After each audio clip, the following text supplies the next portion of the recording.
श्रमिक स्पेशल ट्रेनें चल रही हैं, अन्य स्पेशल ट्रेनें भी शुरू हो गई हैं। तमाम सावधानियों के साथ हवाई जहाज उड़ने लगे हैं।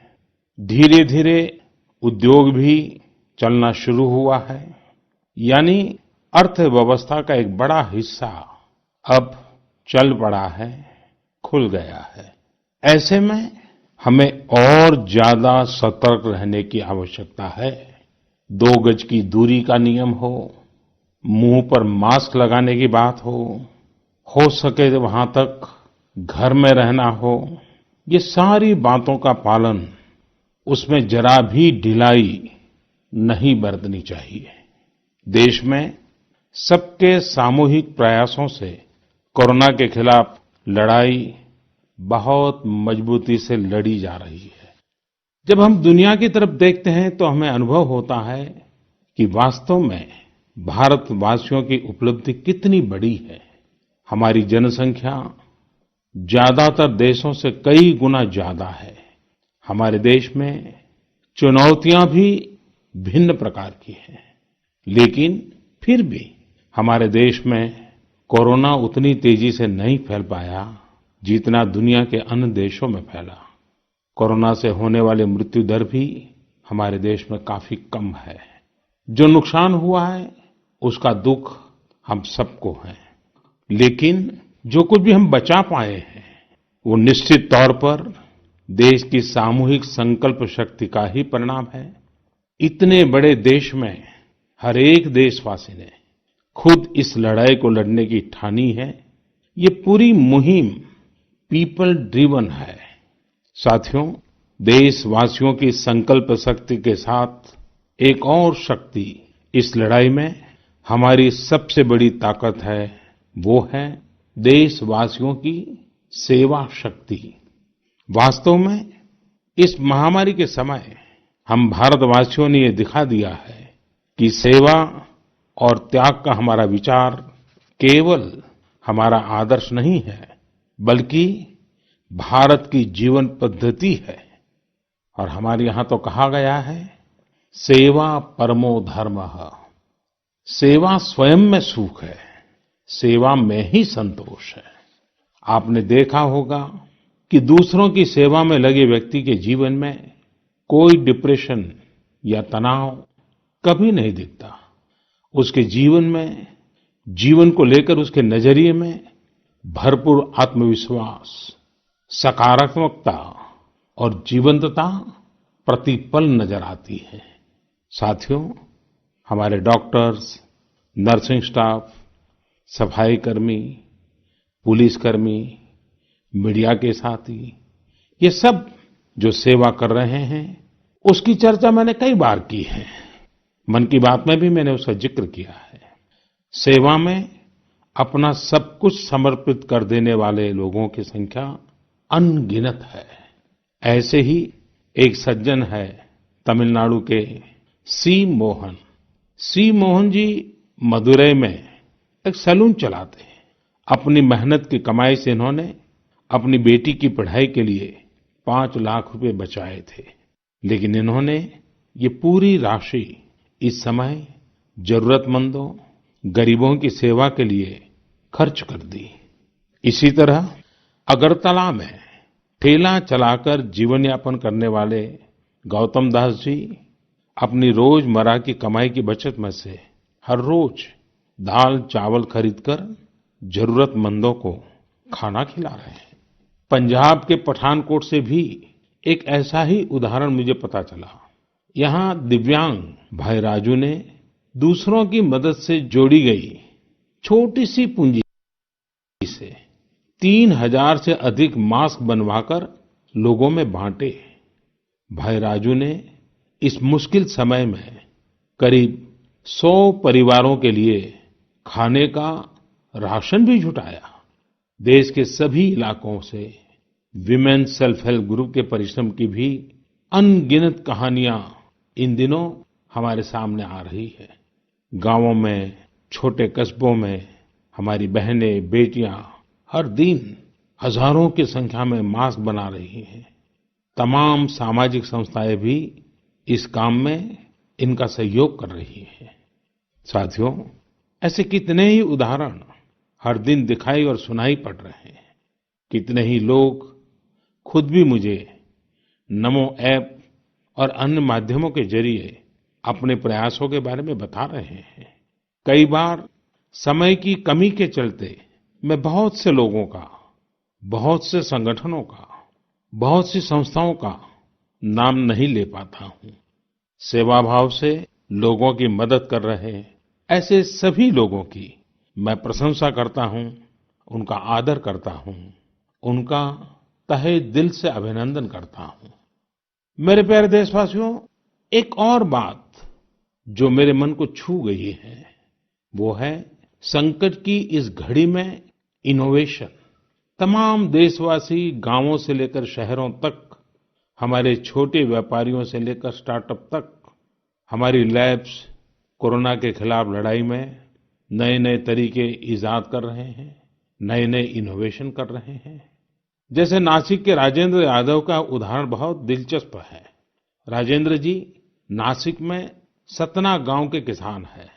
अपने गांव को कोरोना संक्रमण से बचाने के लिए उन्होंने अपने ट्रैक्टर से जोड़कर एक सैनिटाइजेशन मशीन बना ली है और ये इनोवेटिव मशीन बहुत प्रभावी तरीके से काम कर रही है।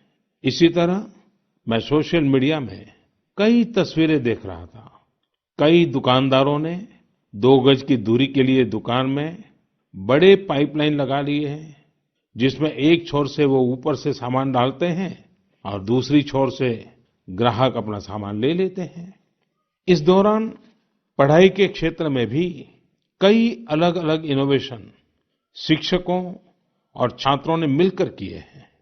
ऑनलाइन क्लासेस, वीडियो क्लासेस, उसको भी अलग-अलग तरीकों से इनोवेट किया जा रहा है। कोरोना की वैक्सीन पर हमारी लैब्स में जो काम हो रहा है, उस पर तो दुनिया भर की नजर है और हम सबकी आशा भी। किसी भी परिस्थिति को बदलने के लिए इच्छा शक्ति के साथ ही बहुत कुछ इनोवेशन पर भी निर्भर करता है। हजारों सालों की मानव जात की यात्रा लगातार इनोवेशन से ही इतने आधुनिक दौर में पहुंची है। इसलिए इस महामारी पर जीत के लिए हमारी ये विशेष इनोवेशंस भी बहुत बड़ा आधार है। साथियों, कोरोना के खिलाफ लड़ाई का यह रास्ता लंबा है। एक ऐसी आपदा जिसका पूरी दुनिया के पास कोई इलाज ही नहीं है, जिसका कोई पहले का अनुभव भी नहीं है, तो ऐसे में नई-नई चुनौतियां और उसके कारण परेशानियां हम अनुभव भी कर रहे हैं। ये दुनिया के हर कोरोना प्रभावित देश में हो रहा है और इसलिए भारत भी इससे अछूता नहीं है। हमारे देश में भी कोई वर्ग ऐसा नहीं है जो कठिनाई में न हो, परेशानी में न हो। और इस संकट की सबसे बड़ी चोट अगर किसी पर पड़ी है तो हमारे गरीब, मजदूर, श्रमिक वर्ग पर पड़ी है। उनकी तकलीफ, उनका दर्द, उनकी पीड़ा शब्दों में नहीं कही जा सकती। हम में से कौन ऐसा होगा जो उनकी और उनके परिवार की तकलीफों को अनुभव न कर रहा हो। हम सब मिलकर इस तकलीफ को, इस पीड़ा को बांटने का प्रयास कर रहे हैं। पूरा देश प्रयास कर रहा है। हमारे रेलवे के साथी दिन रात लगे हुए हैं। केंद्र हो, राज्य हो, स्थानीय स्वराज की संस्थाएं हो, हर कोई दिन रात मेहनत कर रहे हैं। जिस प्रकार रेलवे के कर्मचारी आज जुटे हुए हैं, वे भी एक प्रकार से अग्रिम पंक्ति में खड़े कोरोना वॉरियर्स ही है। लाखों श्रमिकों को ट्रेनों से और बसों से सुरक्षित ले जाना, उनके खाने पीने की चिंता करना, हर जिले में क्वारंटाइन केंद्रों की व्यवस्था करना, सभी की टेस्टिंग, चेकअप, उपचार की व्यवस्था करना, ये सब काम लगातार चल रहे हैं और बहुत बड़ी मात्रा में चल रहे हैं। लेकिन साथियों, जो दृश्य आज हम देख रहे हैं, इससे देश को अतीत में जो कुछ हुआ, उसके अवलोकन और भविष्य के लिए सीखने का अवसर भी मिला है। आज हमारे श्रमिकों की पीड़ा में हम देश के पूर्वी हिस्से की पीड़ा को देख सकते हैं। जिस पूर्वी हिस्से में देश का ग्रोथ इंजन बनने की क्षमता है, जिसके श्रमिकों के बाहुबल में देश को नई ऊंचाई पर ले जाने का सामर्थ्य है, उस पूर्वी हिस्से का विकास बहुत आवश्यक है। पूर्वी भारत के विकास से ही देश का संतुलित आर्थिक विकास संभव है। देश ने जब मुझे सेवा का अवसर दिया, तभी से हमने पूर्वी भारत के विकास को प्राथमिकता दी है। मुझे संतोष है कि बीते वर्षों में इस दिशा में बहुत कुछ हुआ है और अब प्रवासी मजदूरों को देखते हुए बहुत कुछ नए कदम उठाना भी आवश्यक हो गया है और हम लगातार उस दिशा में आगे बढ़ रहे हैं। जैसे कहीं श्रमिकों की स्किल मैपिंग का काम हो रहा है, कहीं स्टार्टअप्स इस काम में जुटे हैं, कहीं माइग्रेशन कमीशन बनाने की बात हो रही है। इसके अलावा केंद्र सरकार ने अभी जो फैसले लिए हैं, उससे भी गांवों में रोजगार, स्वरोजगार, लघु उद्योगों से जुड़ी विशाल संभावनाएं खुली हैं। ये फैसले इन स्थितियों के समाधान के लिए हैं, आत्मनिर्भर भारत के लिए हैं। अगर हमारे गांव आत्मनिर्भर होते, हमारे कस्बे, हमारे जिले, हमारे राज्य आत्मनिर्भर होते, तो अनेक समस्याओं ने वो रूप नहीं लिया होता जिस रूप में वो आज हमारे सामने खड़ी है। लेकिन अंधेरे से रोशनी की ओर बढ़ना मानव स्वभाव है। तमाम चुनौतियों के बीच मुझे खुशी है कि आत्मनिर्भर भारत पर आज देश में व्यापक मंथन शुरू हुआ है। लोगों ने अब इसे अपना अभियान बनाना शुरू किया है। इस मिशन का नेतृत्व देशवासी अपने हाथ में ले रहे हैं। बहुत से लोगों ने तो ये भी बताया है कि उन्होंने जो सामान उनके इलाके में बनाए जाते हैं, उनकी एक पूरी लिस्ट बना ली है। ये लोग अब इन लोकल प्रोडक्ट्स को ही खरीद रहे हैं और वोकल फॉर लोकल को प्रमोट भी कर रहे हैं। मेक इन इंडिया को बढ़ावा मिले, इसके लिए सब कोई अपना अपना संकल्प जता रहा है। बिहार के हमारे एक साथी श्रीमान हिमांशु ने मुझे नमो ऐप पर लिखा है कि वो एक ऐसा दिन देखना चाहते हैं जब भारत विदेश से आने वाले आयात को कम से कम कर दे, चाहे पेट्रोल, डीजल, ईंधन का आयात हो, इलेक्ट्रॉनिक आइटम्स का आयात हो, यूरिया का आयात हो या फिर खाद्य तेल का आयात हो। मैं उनकी भावनाओं को समझता हूं। हमारे देश में कितनी ही ऐसी चीजें बाहर से आती हैं जिन पर हमारे ईमानदार टैक्स पेयर्स का पैसा खर्च होता है, जिनका विकल्प हम आसानी से भारत में तैयार कर सकते हैं। असम के सुदीप ने मुझे लिखा है कि वो महिलाओं के बनाए हुए लोकल बैम्बू प्रोडक्ट्स का व्यापार करते हैं और उन्होंने तय किया है कि आने वाले 2 वर्ष में वे अपने बैम्बू प्रोडक्ट को एक ग्लोबल ब्रांड बनाएंगे।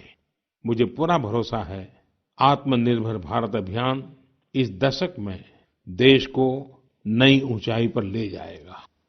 मेरे प्यारे देशवासियों, कोरोना संकट के इस दौर में मेरी विश्व के अनेक नेताओं से बातचीत हुई है, लेकिन मैं एक सीक्रेट जरूर आज बताना चाहूंगा।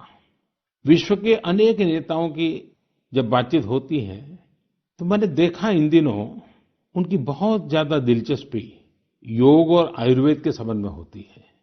कुछ नेताओं ने मुझसे पूछा कि कोरोना के इस काल में ये योग और आयुर्वेद कैसे मदद कर सकते हैं। साथियों, अंतर्राष्ट्रीय योग दिवस जल्द ही आने वाला है। योग जैसे जैसे लोगों के जीवन से जुड़ रहा है, लोगों में अपने स्वास्थ्य को लेकर जागरूकता भी लगातार बढ़ रही है। अभी कोरोना संकट के दौरान भी ये देखा जा रहा है कि हॉलीवुड से हरिद्वार तक घर में रहते हुए लोग योग पर बहुत गंभीरता से ध्यान दे रहे हैं। हर जगह लोगों ने योग और उसके साथ साथ आयुर्वेद के बारे में और ज्यादा जानना चाहा है, उसे अपनाना चाहा है। कितने ही लोग जिन्होंने कभी योग नहीं किया, वे भी या तो ऑनलाइन योग क्लास से जुड़ गए हैं या फिर ऑनलाइन वीडियो के माध्यम से भी योग सीख रहे हैं। सही में योग कम्युनिटी, इम्यूनिटी और यूनिटी सबके लिए अच्छा है। साथियों, कोरोना संकट के इस समय में योग आज इसलिए भी ज्यादा अहम है क्योंकि ये वायरस हमारे रेस्पिरेटरी सिस्टम को सबसे अधिक प्रभावित करता है। योग में तो रेस्पिरेटरी सिस्टम को मजबूत करने वाले कई तरह के प्राणायाम है जिनका असर हम लंबे समय से देखते आ रहे हैं। ये टाइम टेस्टेड टेक्निक्स हैं जिसका अपना अलग महत्व है। कपालभाति और अनुलोम विलोम प्राणायाम से अधिकतर लोग परिचित होंगे, लेकिन भस्त्रिका, शीतली, भ्रामरी जैसे कई प्राणायाम के प्रकार है जिसके अनेक लाभ भी है। वैसे आपके जीवन में योग को बढ़ाने के लिए आयुष मंत्रालय ने भी इस बार एक अनोखा प्रयोग किया है। आयुष मंत्रालय ने माय लाइफ माय योग नाम से अंतर्राष्ट्रीय वीडियो ब्लॉग उसकी प्रतियोगिता शुरू की है। भारत ही नहीं, पूरी दुनिया के लोग इस प्रतियोगिता में हिस्सा ले सकते हैं। इसमें हिस्सा लेने के लिए आपको अपना 3 मिनट का एक वीडियो बना करके अपलोड करना होगा। इस वीडियो में आप जो योग या आसन करते हुए वो करते हुए दिखाना है और योग से आपके जीवन में जो बदलाव आया है उसके बारे में भी बताना है।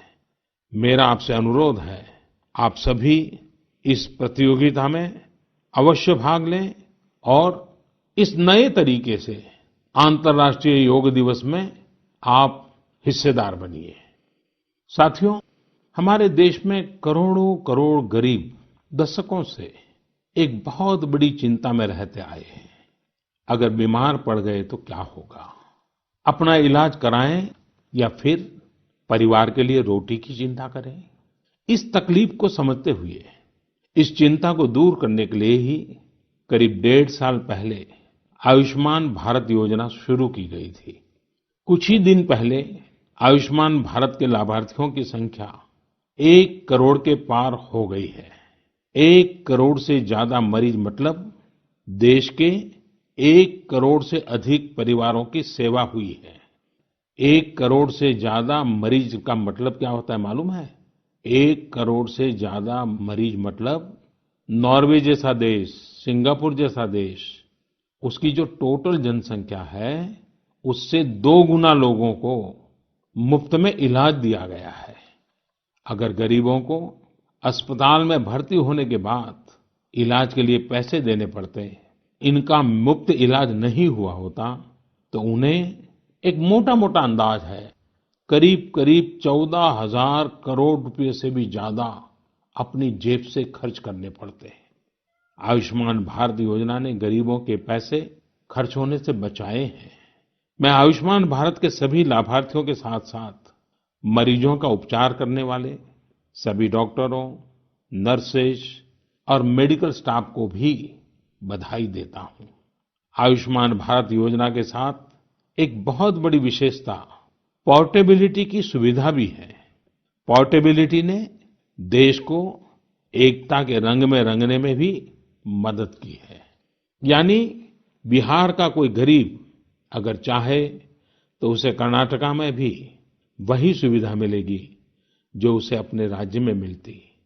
इसी तरह महाराष्ट्र का कोई गरीब चाहे तो उसे इलाज की वही सुविधा तमिलनाडु में मिलती। इस योजना के कारण किसी क्षेत्र में जहां स्वास्थ्य की व्यवस्था कमजोर है, वहां के गरीब को देश के किसी भी कोने में उत्तम इलाज कराने की सहूलियत मिलती है। साथियों, आप ये जानकर हैरान रह जाएंगे कि 1 करोड़ लाभार्थियों में से 80% लाभार्थी देश के ग्रामीण इलाकों के हैं। इनमें भी करीब-करीब 50% लाभार्थी हमारी माताएं, बहनें और बेटियां हैं। इन लाभार्थियों में ज्यादातर लोग ऐसी बीमारियों से पीड़ित थे जिनका इलाज सामान्य दवाओं से संभव नहीं था। इनमें से 70% लोगों की सर्जरी की गई है। आप अनुमान लगा सकते हैं कि कितनी बड़ी तकलीफों से इन लोगों को मुक्ति मिली है। मणिपुर के चुराचांदपुर में 6 साल के बच्चे केलेनसांग, उसको भी इसी तरह आयुष्मान योजना से नया जीवन मिला है। केलेनसांग को इतनी छोटी उम्र में ब्रेन की गंभीर बीमारी हो गई। इस बच्चे के पिता दिहाड़ी मजदूर हैं और माँ बुनाई का काम करती हैं। ऐसे में बच्चे का इलाज कराना बहुत कठिन हो रहा था। लेकिन आयुष्मान भारत योजना से अब उनके बेटे का मुफ्त इलाज हो गया है। कुछ इसी तरह का अनुभव पुडुचेरी की अमूर्था वल्ली जी का भी है। उनके लिए भी आयुष्मान भारत योजना संकट मोचक बनकर आई है। अमूर्था वल्ली जी के पति की हार्ट अटैक से दुखद मृत्यु हो चुकी है।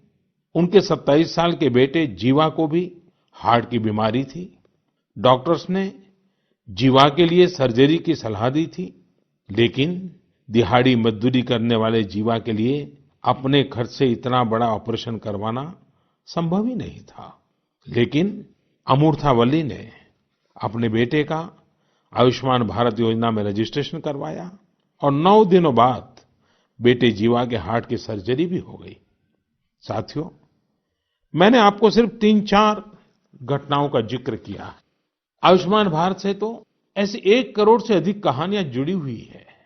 ये कहानियां जीते जागते इंसानों की हैं।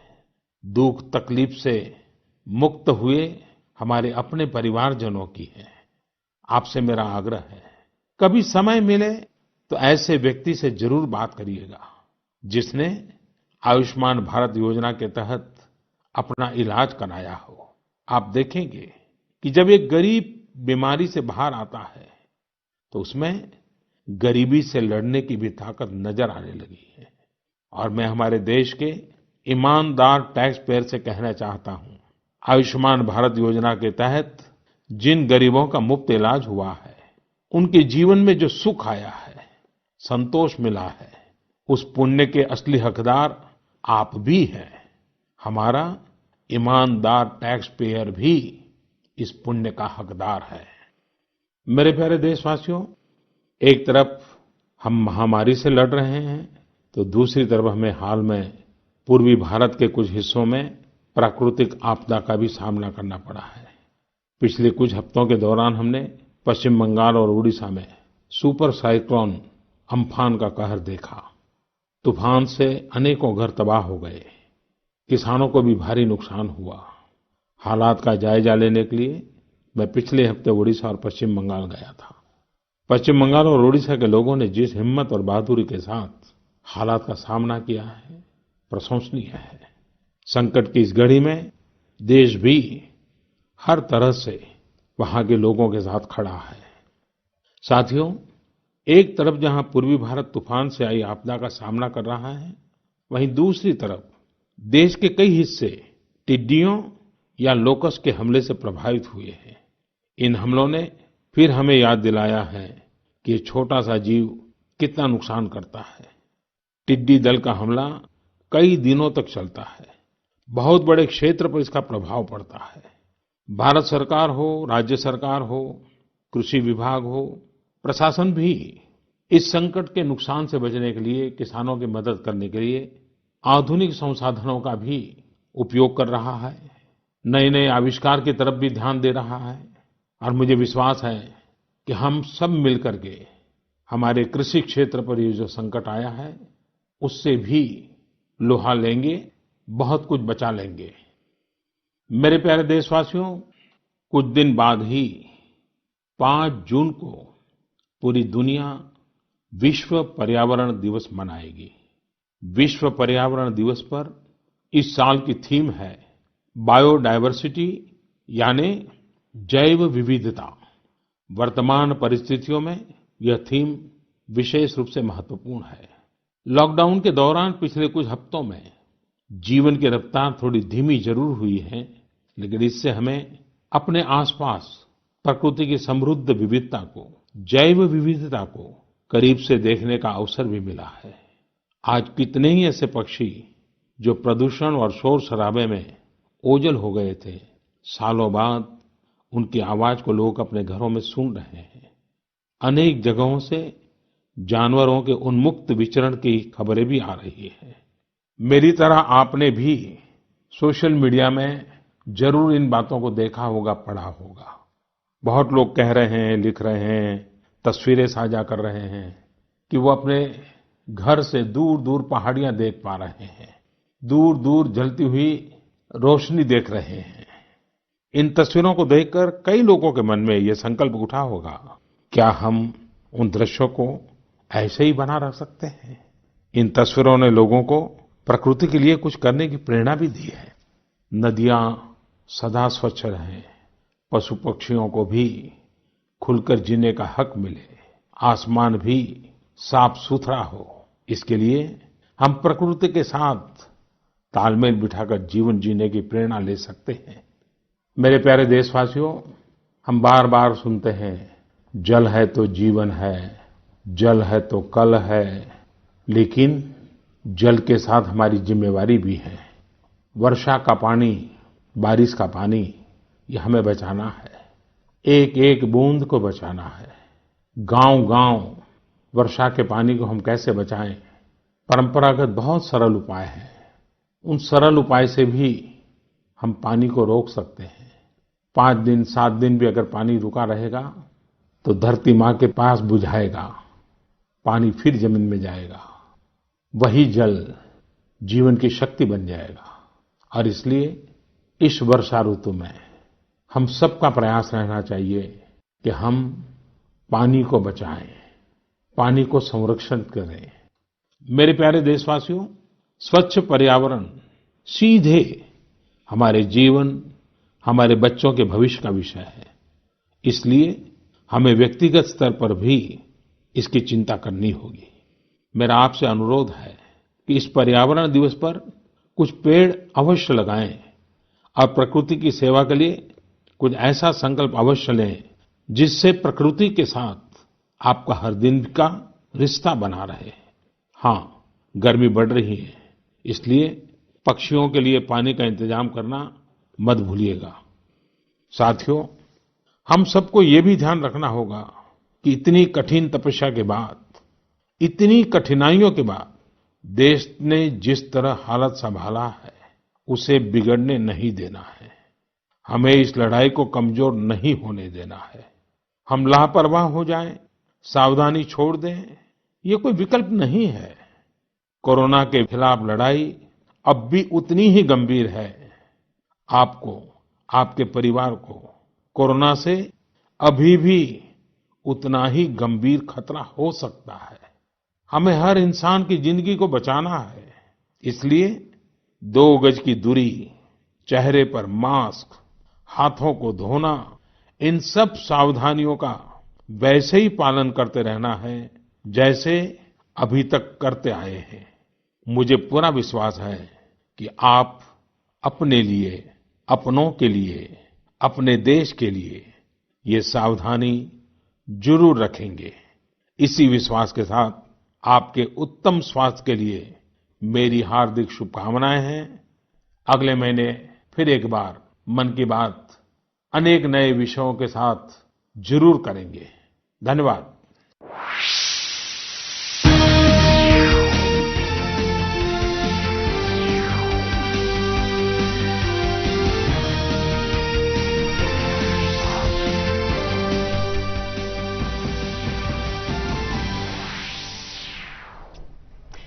नमस्कार, आप देख रहे थे प्रधानमंत्री की मन की बात, जिसमें प्रधानमंत्री ने एक बार फिर से आत्मनिर्भर भारत का अभियान आह्वान किया है। भारत की आत्मनिर्भरता की बात की है, तमाम क्षेत्रों में चुनौतियों की बात जरूर की है, लेकिन ये भी कहा कि चुनौतियों